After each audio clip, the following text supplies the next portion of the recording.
오늘 우리에게 주신 하나님의 말씀은 구약성경 사무엘하 5장 1절에서 10절까지 말씀입니다. 하나님의 말씀을 저와 여러분이 한 절씩 나누어 읽습니다.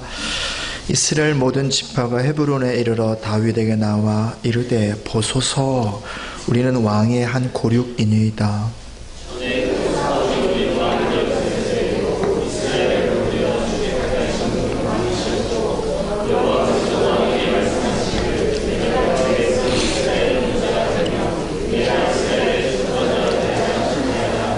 이에 이스라엘 모든 장로가 헤브론에 이르러 왕에게 나오매 다윗 왕이 헤브론에서 여호와 앞에 그들과 언약을 맺으며 그들이 다윗에게 기름을 부어 이스라엘 왕으로 삼으니라.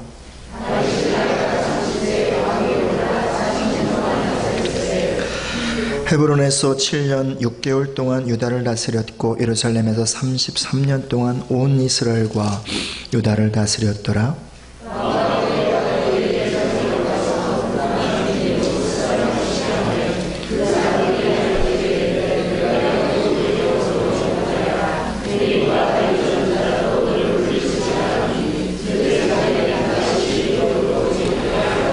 다윗이 씌운 산성을 빼앗았으니 이는 다윗 성이더라.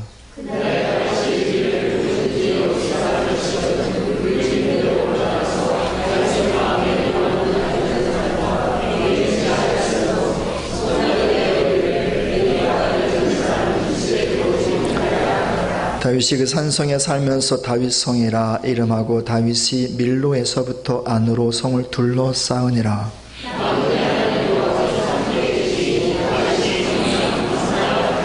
아멘, 아멘, 아멘. 할렐루야.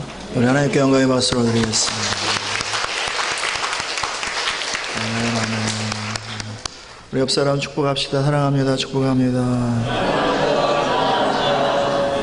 아멘, 아멘. 오늘 찬양으로, 기도로 또 여러 가지 또 일로 하나님을 섬기며 하늘의 문을 열어주신 분들을 축복하면서 박수합시다.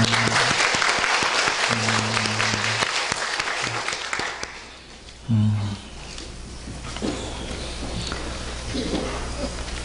10월 중순 참 바쁜 날인데 하나님 앞에 예배하는 것을 최고의 가치로 여기시고 그렇게 이 자리에 나오신 여러분 모두를 환영하고 축복합니다. 우리 하나님 아버지는 그렇게 하나님 아버지를 온전히 예배하는 믿음의 사람들을 찾으세요. 그리고 교회 공동체는 하나님을 향한 신실한 믿음을 고백하는 자들의 공동체이고 그리고 이 예배는 그 믿음을 가지고 긍휼하심을 받기 위하여 때를 따라 돕는 은혜를 얻기 위하여 그 보좌 앞에 담대히 서라고 하셨던 말씀처럼 그 믿음을 가지고 보좌 앞으로 가는, 그래서 하나님의 얼굴과 만나는 그것이 우리의 예배인 것입니다. 오늘 이 예배가 그렇게 하나님의 보좌 앞에 서는 예배 되시기를 축복합니다. 오늘 함께 나눌 말씀은 도무지 불가능한 곳인데 그곳에 올라가서 그 성읍을 정복한다라고 하는 말씀입니다.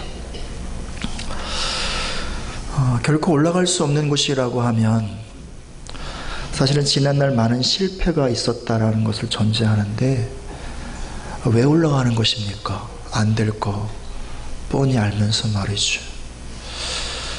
올라가기 이렇게 힘든 곳이라면 많은 희생을 감수해야 되는데 실패라도 하면 돌이킬 수 없는 어떤 지경에 이를 수도 있는데 어떻게 그것으로 올라갈 수 있느냐 말입니다. 오늘 본문의 배경은 다윗이 이스라엘 전체의 왕이 된 이후에 있었던 일입니다. 이전에 왕 사울이 비극적으로 죽음을 당하죠. 그리고 다윗은 7년 반 동안 헤브론에서 유다 지파의 왕, 한 지파의 왕으로 지냅니다. 근데 그 7년 반의 시간을 나머지 11지파 이스라엘 사람들이 보니까 너무 좋은 거예요. 그래서 이제 자기들이 다윗 밑으로 와서 우리도 다스려 달라고. 그래서 이 다윗의 손 안에서 나라가 하나가 됩니다. 그리고 나서 다윗이 가장 먼저 한 일이 뭐냐면, 그동안 여호수아 이래로 400년 동안 정복하지 못했던, 어쩌면 마지막 남은 땅 예루살렘을 정복하기 위해서 전쟁을 시작합니다. 여호수아도 정복하지 못했던 땅이에요. 그 지난주에 나누었던 믿음의 사람 갈렙조차도 지나갔던 땅이에요. 수많은 사사들이 일어났었지만, 정말 큰 용사라고 말했던 기드온도 일어났었고, 큰 힘을 가졌던 삼손도 있었지만, 그 어떤 사사도 정복할 수 없었고, 혹은 정복하기를 애초에 포기했던 그런 산지, 그런 마지막 남은 땅이었단 말입니다. 내가 여호수아보다 큰 사람일까? 아닌데. 내가 갈렙보다 믿음이 큰 사람일까? 나는 아닌 것 같은데. 그리고 앞서간 수많은 사사들보다 내가 더 힘이 있을까? 그것도 아닌 것 같은데. 내가 어떻게 저 예루살렘 성을 정복할 수 있단 말인가?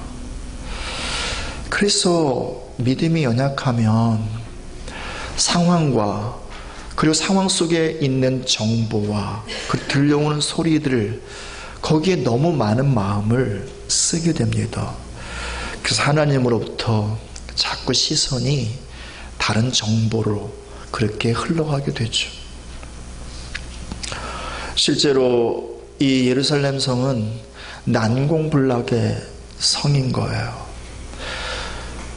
예루살렘 성에 살고 있는 여부수 사람들이 이런 말을 합니다. 야 다윗, 네가 올라올 수 있어? 맹인들이 싸워도 넌 거뜬히 이길 수 있어. 맹인들이 그냥 아무데나 화살을 쏴도 너희 군대에 한순간에 무찌를 수 있어. 전름마리들이 대오를 이루어서 그렇게 너희를 향해 가면 너희 군대에 한순간에 이길 수 있어. 까불고 있어. 웃기고 있어. 그렇게 조롱을 합니다. 아니, 왕이 되었으면 잔치를 벌여야 되는 거 아닌가? 많은 신하들을 초청해서 그들의 마음을 좀 사야지. 그거 먼저 해야 되지 않는가? 아니면 그동안 돌보지 못했던 11지파 중요한 성읍을 찾아다니면서 곳곳의 사정과 형편을 살펴야 되는 거 아닌가? 전쟁을 먼저 꼭 해야 되는가? 이 일을 먼저 해야 된단 말인가? 400년 동안 정복하지 못했다면 어쩌면 이거 하나님의 뜻 아닌가? 괜히 내가 이거 정복한다고 일어서 가지고 하나님의 뜻을 거스르는 것은 아닌가? 계속해서 여부수 사람들의 조롱은 들려옵니다. 야 다윗, 네가 뭐 올라온다고 그래. 맹인들이 일어나고 전름발이가 일어나도 너희들은 거뜬히 이길 수 있어. 까불고 있어 이 애송이들. 뭐 이런 식으로 조롱을 해옵니다. 다른 신하들의 마음도 대충은 알 것 같아요. 좀 준비를 더 하셔야 되지 않을까요? 좀 전략을 좀 세워야 되지 않을까요? 좀 군사훈련이라도 좀 하고요. 좀 서서히 해도 되지 않을까요? 400년 동안 하지 않은 건데 굳이 꼭 지금이어야 합니까? 나중에 하면 되지 않겠습니까? 이런 소리가 들려오는 것 같기도 해요. 정말 꼭 지금이어야 할까? 좀 나중에 하면 안 되나? 꼭 싸우는 거, 전쟁하는 거, 이거 대신에 먼저 사람들의 마음을 좀 얻고, 그리고 또 좀 이렇게 나라를 평탄하게 해놓고 먼저 해야 할 것이 있지 않은가? 그래서 믿음이 없으면, 하나님과 하나님의 언약이 있음에도 불구하고 어떤 상황과 어떤 문제가 던져주는 정보에 의거하여 하나님께 나가는 그 발걸음을 서서히 하거나 아니면 젠걸음을 하거나 아니면 그 자리에 머물러 있기가 십상입니다. 그럼에도 불구하고 나 예루살렘 성으로 올라가리라.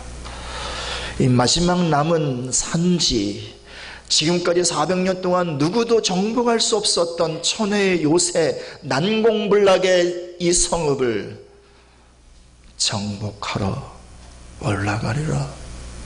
내가 저 아래 베들레헴에서 어릴 때 이 예루살렘 성을 바라보면서 늘 노래했던 여호와는 나의 산성, 여호와는 나의 요새, 여호와는 나의 피난처, 여호와는 나의 반석, 그렇게 노래했던 곳이 바로 이곳 아니던가.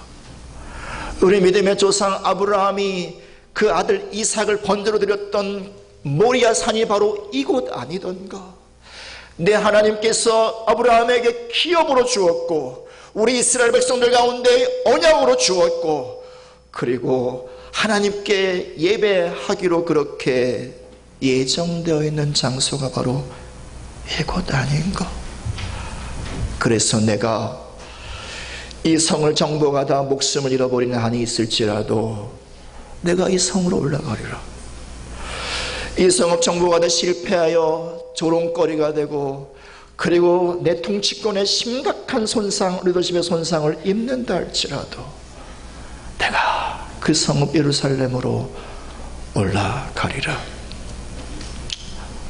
그래서 군대들과 함께 예루살렘 성으로 올라갑니다. 그러므로 사랑하시는 여러분, 믿음은 문제와 상황 너머에 계신 하나님을 보는 것입니다. 그 너머에 있는 하나님의 언약을 보는 것입니다. 그래서 그 하나님과 그 하나님의 언약을 붙잡고 어쩌면 아무도 할 수 없었던, 아니 지금까지 내 인생을 통해서 이루어지지 못했던, 이루어질 것을 기대하지 못했던 그곳이라도 올라가는 것입니다. 이를 바라보시는 우리 아버지 하나님의 마음, 하나님은 다윗에게 모든 걸 쏟아부어 주시고 싶으세요. 왜냐하면 다윗이 하나님께 모든 것을 걸었기 때문에 그렇습니다. 인생의 전부를 걸었기 때문에 그렇습니다. 창조와 지혜의 하나님, 그 하나님께서 그 400년 동안 아무도 보지 못했던 예루살렘의 유일한 한 허점, 혹은 예루살렘에 들어갈 수 있는 유일한 한 문을 보게 합니다. 그것은 예루살렘 성으로 물 기르러 올라가는 수문, 물 깃는 문, 그곳이었습니다. 그래서 그날 밤 그의 부하 요압을 먼저 그곳으로 보내고요, 요압이 온 성문의 문을 활짝 열어놓고 다윗과 그의 군대가 무혈 입성하여 그 예루살렘 성을 한순간에 정복을 합니다. 400년 동안 어느 누구도 감히 생각하지 못하였고 도전하지 아니하였던 그 성읍을 그날 밤 믿음으로 정복을 합니다. 이렇게 믿음으로 하나님께서 언약하신 성읍 예루살렘을 정복한 다윗에게 주신 하나님의 축복, 첫 번째 축복 봅시다. 10절 말씀을 한번 같이 읽겠습니다. 읽습니다. 시작. 만군의 하나님 여호와께서 함께 계시니 다윗이 점점 강성하여 가니라. 이렇게 하나님께 모든 것을 걸었던 믿음의 사람 다윗에게 하나님은 항상 함께 하셔서 그의 발걸음을 붙잡아 주십니다. 여기서 점점이라고 하는 이 단어는 한 걸음, 한 걸음인 거예요. 다시 말하면 그 믿음으로 한 걸음 내디디면 하나님께서 그의 발걸음을 붙잡아 주시고 그의 발걸음을 보증하여 주시고 그 발걸음 가운데 권위와 능력을 부어주셔서 그래서 그의 발밑에 하나님의 승리를 주시는 거죠. 그리고 한 걸음 더 내디디면 더 큰 은혜가 그에게 부어져서 더 큰 승리가 그에게 임한 것이죠. 그래서 그의 발걸음 한 걸음 한 걸음마다 하나님께서 함께 하셔서 그와 그의 존재를 더욱더 강성하게 하셨다고 그렇게 말씀하는 것입니다. 두 번째 축복이요, 그로 메시아 되게 합니다. 메시아의 오는 목적은 무엇이냐면 기업을 회복하는 거예요. 예수님이 땅 가운데 오신 목적은 아담이 잃어버린 인류의 기업을 회복하기 위하여 땅 가운데 오신 거예요. 하나님께서 이스라엘 가운데 주신 기업 가나안 땅이었거든요. 아브라함이 허락한 기업 가나안 땅이었거든요. 그런데 기름 부음 받은 자 다윗의 손 안에서 평화롭게 남쪽 유다와 북이스라엘 11지파가 하나가 됩니다. 다시 말하면 하나님의 나라가 그곳에 이루어지게 되는 거지. 다윗을 통하여 하나님의 기업이 이스라엘 가운데 온전히 이루어지게 되고 회복이 되는 거죠. 그리고 예루살렘이요, 하나님께서 아브라함 때부터 그것을 예배 받으시기로 작정한 성전의 터전이었지요. 하나님의 영광의 보호자였지요.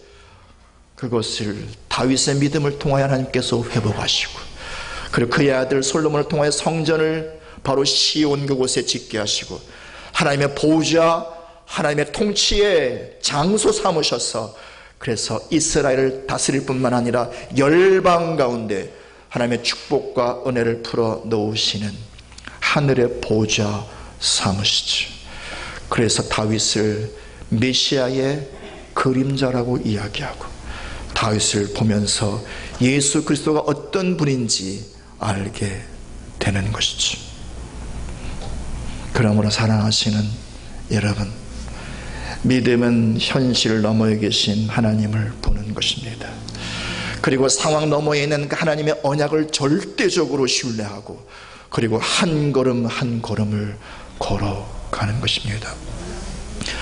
오늘날 우리는 어떻습니까? 이 세상은 지식 정보화 사회라고 이야기합니다. 하이 테크놀로지 사회라고 이야기를 합니다. 그래서 사람들의 그 지식이요, 사람들의 기술이요, 이제는 창조주 하나님의 영역에까지 도전을 하게 됩니다. 그래서 수많은 정보가 끊임없이 쏟아져 나옵니다. 그래서 사람들은 이제 하나님을 크게 두려워하지 않습니다. 하나님을 모독하는 것을 이제는 너무 쉽게 생각을 합니다. 하나님의 진리의 말씀도 너무 쉽게 무시하고 팽개칩니다. 심지어 교회 안에서도요.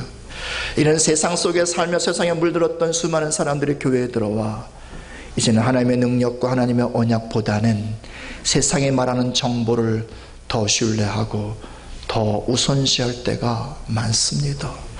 그래서 할 수 있거든이가 무슨 말이냐, 믿는 자에게 능치 못함이 없느니라 하셨던 주 예수 그리스도의 말씀이 성경 속에 그저 적혀있는 사문화된 글귀일 뿐 우리 신앙과 우리 삶에서 경험되어지기가 너무너무도 어렵습니다. 어찌 거듭난 하나님의 백성들이, 하나님을 아버지라고 고백하며 사는 하나님의 자녀들이 하나님보다 세상의 정보를 더 신뢰할 수 있나요? 하나님의 언약과 하나님의 말씀보다 세상에 말해주는 것들을 더 우선시할 수 있나요? 그럼에도 불구하고 우리의 믿음이 연약해서 하나님보다 세상을 우선시할 때가 참 많습니다. 그래서 아프면 예전에는 기도하고 병원에 갔는데, 기도받고 병원에 갔는데 먼저 병원에 갑니다. 그리고 살다가 무슨 문제가 생기고 어려움이 생기면 짐 보따리 싸갖고 교회에 나와서 그렇게 처리하면서 금식하면서 하나님의 도우심과 하나님의 은혜를 구하는데, 이제는 은행을 먼저 찾아다니고 사람들을 먼저 찾아다니고, 그리고 세상의 도움의 방법들을 먼저 구합니다. 한 번은 예수님께서 산에서 놀라운 하나님의 나라의 말씀들을 하시고 나서, 그리고 내려왔을 때 가버나움에서 한 로마인 백부장이 찾아옵니다. 이렇게 말합니다. 선생님, 저희 하인이 지금 중풍으로 죽게 생겼어요. 도와주세요. 그때 예수님께서 말씀합니다. 내가 친히 가리라. 내가 가리라. 그랬더니 그 백부장이 하는 얘기가, 그러지 않으셔도 괜찮습니다. 그냥 말씀만 하십시오. 저는 군에 있기 때문에 잘합니다. 상관이 명령하면 반드시 부하는 그 명령에 순종해야 된다는 사실을 압니다. 주님, 여기서 말씀만 하십시오. 그때 예수님께서 한마디 하시죠. 이스라엘 중에 이와 같은 믿음을 본 적이 없다. 그리고 하시는 말씀, 내 믿은 대로 될지어다. 그리고 즉시 그 중풍병 걸린 부하는 나음을 입게 됩니다. 그래요. 어쩌면 우리 같으면 이렇게 말했을지 모르겠습니다. 예수님, 빨리 오셔서 손 얹어 주세요. 빨리 오셔서 안수해 주세요. 어떻게라도 좀 붙잡아 주세요. 어떻게라도 좀 해주세요. 그러나 이 백부장의 믿음은요, 그런 현실적인 우리의 신앙적 기대를 넘어서서 주님, 여기서 말씀하셔도 될 거라고 하는 믿음이었던 거죠. 다시 말하면 현실의 상황 너머에 주님을 바라보는 것이 진정한 믿음이라는 거지요. 그분의 언약을 절대 신뢰하는 것이 진정한 믿음이라는 거죠. 그럼에도 불구하고 여전히 우리의 마음 한구석에는 그 주님과 주님의 언약을 신뢰하기보다는 세상의 것들을 더 마음 깊은 곳에 신뢰하고 마음에 담아둘 때가 참 많습니다. 그러므로 사랑하시는 여러분, 오늘 우리는 일어서서 믿음으로 결정하셔야 됩니다.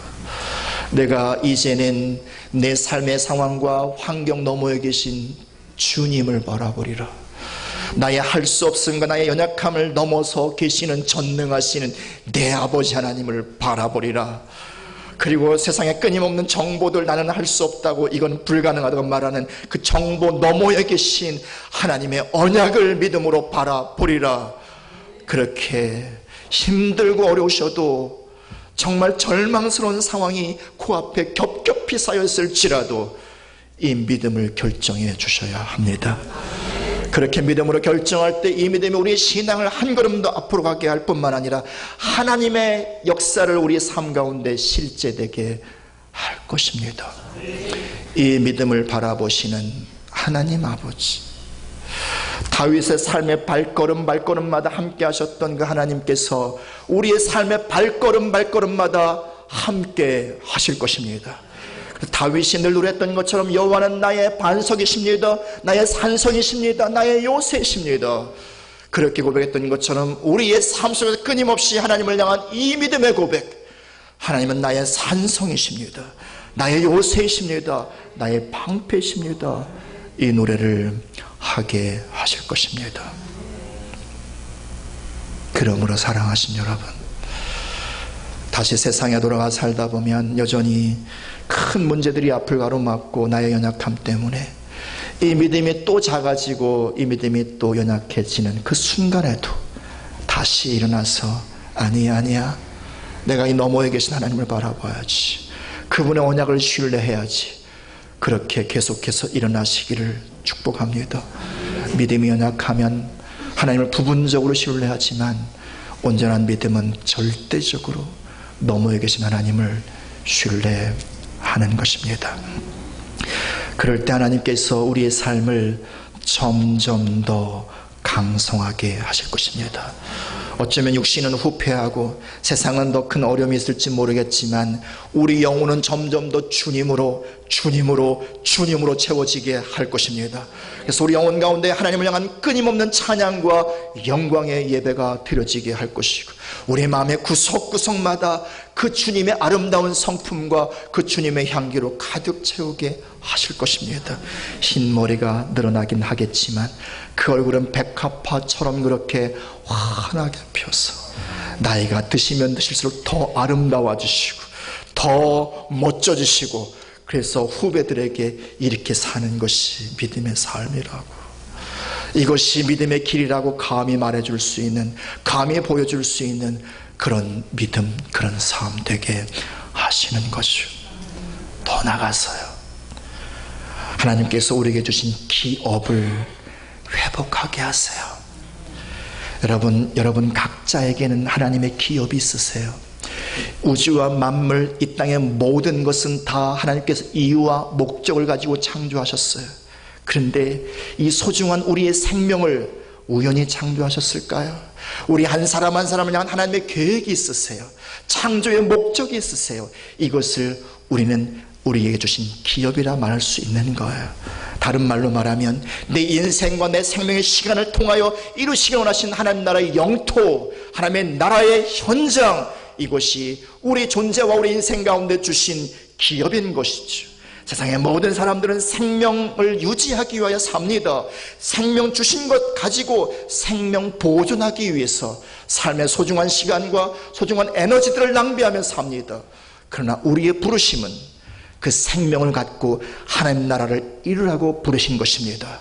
그 나라의 영토를 확장하라고, 우리의 생명을 가지고 하나님을 찬양하라고, 하나님을 향한 찬송을 하고, 그렇게 우리의 존재를 부르신 것입니다. 바라기는 정말 이 다윗의 믿음으로 일어서심으로 인하여 하나님께서 저와 여러분 모두에게 허락하시고 약속하신 언약 가운데 두신 하나님의 기업을 회복하는 역사가 있기를 축복합니다. 그리고 그 기업을 누리시며 사시는 은혜가 있기를 축복합니다. 이것이 곧 영원한 천국의 우리의 면류관이요, 우리의 상급이요, 우리의 산성이 될 것입니다. 그러므로 믿음은 절대적으로 너머에 계신 하나님을 신뢰하는 것입니다. 말씀을 마무리하겠습니다. 이제 우리가 세상으로 갑니다. 믿지 않는 세상의 수많은 사람들, 오로지 생명 하나 보존하기 위해서 인생을 사는 사람들 말입니다. 그들에게 무엇을 말씀해 주겠습니까? 너머에 계신 하나님이 있다고 말씀해 주지 않겠습니까? 우리의 생명 너머에 계신 심판주이신 하나님, 우리의 인생 너머에 계신 심판자이신 하나님이 계시다고 말해주지 않으시겠습니까? 그리고 그 하나님께서 우리 인생을 갖고 계시는 기업이 있다고, 이제 그 삶의 자리에서 일어나 하나님께 함께 올라가자고, 그리고 하나님을 함께 바라보자고 그렇게 말씀해 주지 않으시겠습니까? 나와 여러분 앞으로 어떻게 신앙생활을 가시겠습니까?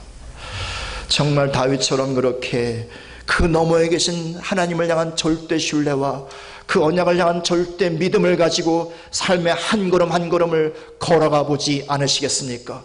그래서 그 걸음을 이제는 나의 역사가 아니라 그분의 역사, His story, 하나님 나라의 역사 되도록 그렇게 여러분의 삶을 세워가 보지 않으시겠습니까?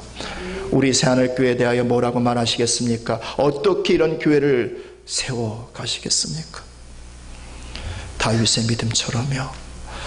어떤 문제가 앞에 있을지라도, 어떤 상황이 앞에 그렇게 놓여 있을지라도 그 너머에 계신 하나님을 함께 바라보면서, 혹은 믿음에 낙심을 한 사람이 있다면 누군가 다가가서 손 잡고 일어나, 그래 우리 함께 너머에 계신 하나님을 바라보자고, 그분의 언약을 함께 신뢰하자고, 그리고 함께 일어나서 그 하나님을 향한 절대 믿음으로 걸어가는 그런 교회, 이런 교회 한번 만드시지 않으시겠습니까? 그래서 우리에게는 절대 믿음으로 사는 교회라고, 절대 신앙으로 걸어가는 그런 교회라고 그렇게 사람들에게 말해주지 않으시겠습니까? 그때 하나님은요, 다윗에게 허락하였던 확실한 은혜를 교회 가운데 부어 주시지 않을까요? 다윗이 그 손 안에서 남과 북이 하나 되었던 것처럼 어쩌면 하나님은 지금 이 시대에 이 신앙과 이 믿음으로 예배하는 자들의 그 예배, 그 교회의 그 예배, 그들의 믿음을 통하여 그 손 안에서 남한과 북한을 하나 되게 하시지 않을까요? 그래서 이 나라와 민족을 향하여 갖고 계신 하나님의 기업, 이 마지막 때 이루시기 원하신 하나님의 목적, 하나님의 역사, 그 나라의 일들, 이것을 어쩌면 이 작은 교회, 어쩌면 누구도 주목하지 않는 이 교회를 통하여 이루실 수 있지 않을까요? 지금은 하나님께서 영광으로 임하시는 때요, 하나님께서 우리 가운데 주시는 기업을 회복하시고 이루시는 이때입니다. 이때에 우리가 전적으로 하나님만을 신뢰하는 이 믿음으로 하나님의 손 올려드리고 하나님과 함께 박수치시는, 그래서 하나님의 역사를 이 땅 가운데 이루어내고 이 땅 가운데 그 역사가 실체되게 하는 믿음의 사람, 믿음의 교회를 서기를 축복합니다. 기도하겠습니다.